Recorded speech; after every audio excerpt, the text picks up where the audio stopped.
For years, Margaret Suanne Bone has practiced the art of antiquing.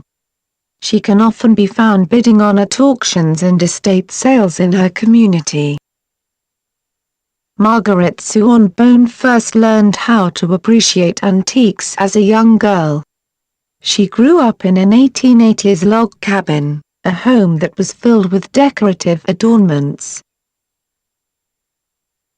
After Margaret Suanne Bone moved into the home of her grandparents, Sam and Margaret Bone, in 2000, she decided to further pursue this time-intensive but rewarding hobby.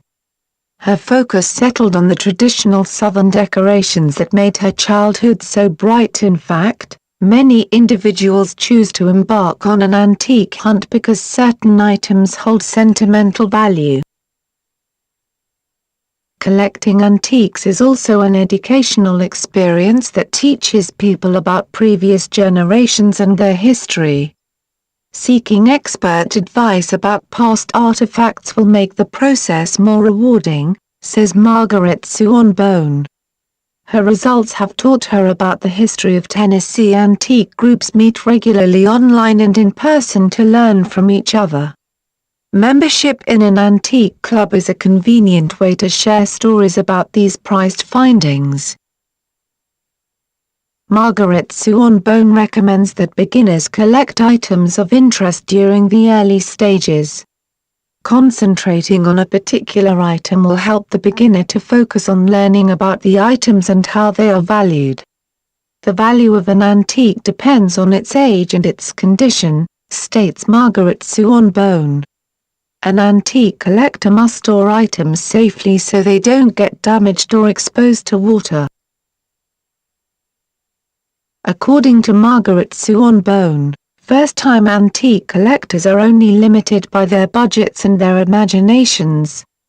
She asserts that a truly unique piece doesn't necessarily have to be expensive. Collectible items include a diverse array of items such as sheet music, handkerchiefs, buttons, postcards and stamps. The most treasured antiques for Margaret Suanne Bone are china and dishes. As a particular subject of interest, she studies and collects green glassware from the Depression. Margaret Suanne Bone appreciates the social element to her antiquing as well. She raves that the best part of being an antique collector occurs when she gathers for meals with her family members and friends. Her table is often set with antique plates and silverware with traditional designs.